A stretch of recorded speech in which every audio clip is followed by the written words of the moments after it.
सर्व मोर्चेकरी आंदोलनकरी त्याचबरोबर जे प्रवासी ज्यांना आज आमच्यामुळे त्रास झाला, आज 9 ऑगस्ट क्रांती दिन आहे.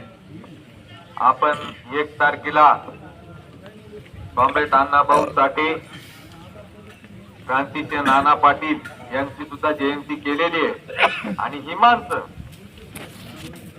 या स्वातंत्र्याच्या लढ्यामध्ये यांनी फार मोठं योगदान दिलेले.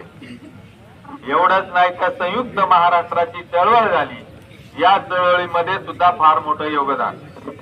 मित्रांनो, आज बॅनरवर काय टाकलाय? जेल भरो आंदोलन. हे जेल भरो आंदोलन पूर्ण देशात आहे. मग या जेल भरो आंदोलनामध्ये मुख्य मागण्या काय? या देशातला विद्यार्थी आहे, या देशातला तरुण आहे, या देशातला कामगार आहे, या देशातला शेतकरी आहे, या देशातला मजूर आहे. या मजुरासाठीचे जे कायदे, हे पूर्वीचे कायदे बदलून हे सरकार जे भांडवलदार धार्जिने कायदे बदलू लागलेले, करू लागलेले, त्या गोष्टीला विरोध करण्यासाठी हे आजचा जेल भरो आहे. काय कायदे करायले? पूर्वी रोजगार हमीचा कायदा काय होता की आपल्याला वार्षिक बजेट सादर करावं लागत होतं. आमच्या गावात 100 विहिरी, 5 रस्ते, आणखीन गाय गोटे काही असं आपल्याला करावं लागत होतं. परंतु आता या शासनाने काय केलं? त्याचं नाव भावनिक करतेत आपल्याला, जी रामजी भावनिक मुद्दे. मग ते नाव बदललं. त्याच्यात काय केलं? आपली मागणी मजुराची होती 200 दिवस काम मिळालं पाहिजे. यांनी काय केलं की आम्ही 100-125 दिवस काम करू. परंतु त्याच्यात पुन्हा मेट मारली.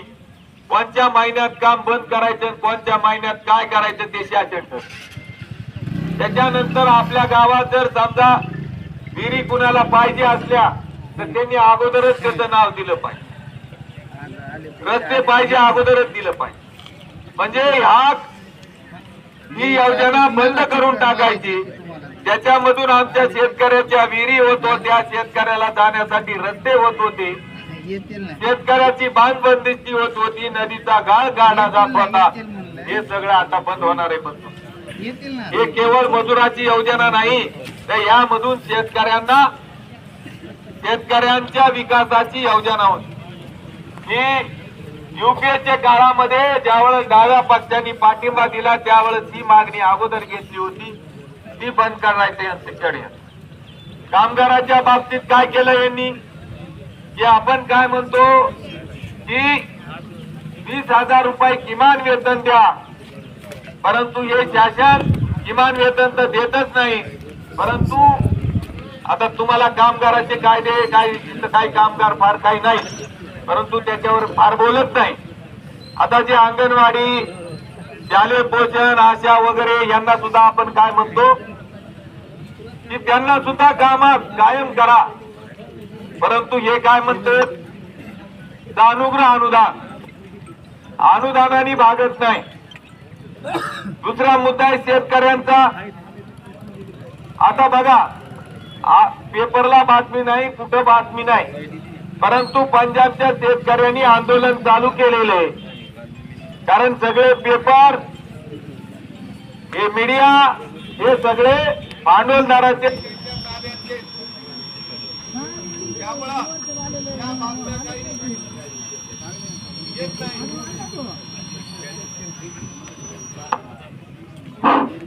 या बातम्या काही ते येऊ देत नाही. कशासाठी चालले ते? कामून तर आता जो इकडे आपण 36 इंची छाती बऱ्याच गोष्टी गप्पा आणते तिकडं विश्वगुरु, आणि तिथं ट्रम्पच्या पुढं गोंडा गोळायले. ट्रम्पने सांगितलं की आमचा माल तुमच्या देशात येणार आणि तुमचा माल आमच्या देशात आला तर त्याच्यावर 50% आम्ही टॅक्स लावणार. हे मान्य करायलेत आपले हे भाजपचं सरकार, हे मान्य करायले. देवी पाटील आताच बोलले भाजपचे, त्यांना सुद्धा पटलं नाही ही गोष्ट. असे काही त्याच्यानंतर शेतकरी म्हणतोय आम्ही भावाचा कायदा झाला पाहिजे. तो कायदा करायचा नाही. माझ्या पूर्वीच्या वक्त्यांनी सांगितले शेतकऱ्यावर काय काय बीतती त्या, मी त्याची पुनरावृत्ती करत नाही. या सगळ्या बाबीवर आपल्याला काय करायचंय? आंदोलन करतोय. हे आंदोलन इथं थांबणार आहे का? येत्या महिन्यामध्ये 22 ते 30 ऑगस्टच्या दरम्यान फार मोठा मेळावा परळीला होणार आहे. हे आंदोलन स्वतंत्रपणे आंदोलन मराठवाड्यात चालू होणार आहे. कर्जमाफीचं 17,500च्या विम्याचं, त्याचबरोबर महत्वाचा मुद्दा आता एक निघालेला आहे. हे तुमचा सर्वे गेल्या वर्षी घरकुलाचा झाला होता का नाही? हो. त्याच्या याद्या ताबडतोब प्रसिद्ध करा. आमच्याकडे जेवढे डॉक्युमेंट होते, आमच्या जे स्वयंसेवकांनी जे सर्वे केले होते त्या सर्वेच्या याद्या घेऊन कार्यकर्ते तुमच्या घरोघरी येतील. याच्यातलं एक बी नाव वगळलं नाही पाहिजे. आणि ही यादी ताबडतोब पहिली यादी संपली. पीएम घरकुल योजनेची यादी पहिली संपली. नवी यादी चालू करा आणि यांना घर वाटप करा. यासाठी सुद्धा हे आंदोलन. आणि वैयक्तिक गावातच बोलायचं झालं तर या गावातला एकही माणूस ज्याचं लग्न झालंय असा एकही माणूस घराविना राहणार नाही याची काळजी इथले कार्यकर्ते आम्ही घेतो. वेगवेगळ्या माध्यमातून सेवाभावी संस्था आहेत काही, त्या सुद्धा घरं द्यायला तयार आहेत. त्यांच्या नियम अटी आपल्याला पाळून आपल्याला तेही करावं लागेल. यशवंतचे घरकुल आहेत, रमाईचे घरकुल आहेत, त्याचबरोबर अहिल्याबाई होळकरचे घरकुल आहेत. या सगळ्यांना येत्या काळात आपल्याला याच्यावर चळवळ उभारावं लागेल. रस्त्याविषयी तर डी.व्ही. पाटलांनी सांगितलं, सुभाष अण्णांनी सांगितलं, कारण हे रस्ते चालू होणंच गरजेचं आहे. बघा ना आता काय करायले, हे नियोजन काय यांचं भाजपचं, की दुप्पट खासदार करायचे. एक खासदार, एका खासदाराला एका महिन्याला कमीत कमी 3 लाख रुपये खर्च होतो. आता दुप्पट करायचे, किती खर्च होईल बघा ना. आता किती तर 548 दुप्पट करा, इतके खासदार होणार. आणि त्याच्यावर खर्च करायचा हे कशासाठी? तर कायम तिथं भाजपचं सरकार राहिलं पाहिजे यासाठी यांची खटाटोप चालू आहे. मग हे पक्ष फोड ते पक्ष फोड चालू आहे की नाही? कारण त्यांना 2/3 बहुमत पाहिजे, त्यासाठी यांचा खटाटोप चालू आहे. परंतु शेतकऱ्याला यांच्याकडे द्यायसाठी काय नाही, मजुराला नाही, कामगारांना नाही, विद्यार्थ्यांना नाही. हे मिळेल का नाही? नक्की मिळेल. परंतु आपली चूक आहे की नाही? कोणती चूक आहे आपली? कोणती चूक आहे? आता दत्ता पाटलांनी सांगितलं काय तर या पक्षाचा त्या पक्षाचा राजकारण. अरे तू कोण्या बी पक्षाचास, तुला वेगळं अनुदान मिळणार नाही. फार झालं तर तुला कुठलं 10-5 लाखाचं, 10 लाखाचं, 20 लाखाचं गुत्त मिळत. त्याच्या पुढचं गुत्तात तुम्हाला नाही. ते ठोक माणसाला जाते. गावातले चिल्ले पिल्ले कार्यकर्ते सांभाळण्यासाठी त्यांना थोडं द्यायचं आणि त्या कामात ती मेक मारायची. हे चालू आहे या देशामध्ये, या मतदारसंघामध्ये. यासाठी आपलं काय चुकते ते लक्षात ठेवा. चळवळी आणि लढ्यानी काय होत आहे?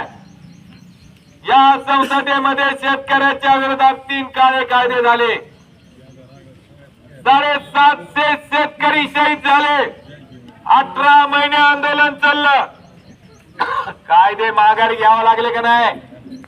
2/3 बहुमताने कायदे माघारी घ्यावं लागले. आताच विद्यार्थ्यांचं युवकांचं आंदोलन झालं, राजीनामा देत नाही, दिला का नाही? म्हणजे कशामुळे झालं? चळवळ एकजूट, वेगवेगळ्या पक्षाचे वेगवेगळ्या विचाराचे ते तरुण होते. म्हणजे आपलं काय चुकतंय? आपण संघटित होतो, ही आपली मोठी चूक आहे. येत्या काळात ही सुधारणा करावी लागणार आहे. आपल्याला 17,500 विमा घ्यायचा आहे, म्हणजे घ्यायचा आहे. 10,000 शेतकरी आपल्याला कलेक्टर ऑफिसला बसवायचे. हिंगी तर नितरूड पासूनच पडते. एकदा नितरूडला टिंगी पडली की जिल्ह्यात पडतील, पुन्हा महाराष्ट्रात पड. ही टिंगी आपल्याला पाडायची आहे. भलेही आपल्यावर काही चार्जेस लावते ना. आता बघा हे शासन कसं, हे साहेब येऊन थांबले, कुणाचं शासन आलं तर त्यांना येऊन थांबावं लागतं. कायदे असे करते की तुम्हाला आंदोलन करता आलं नाही पाहिजे, चळवळ करता आली नाही पाहिजे.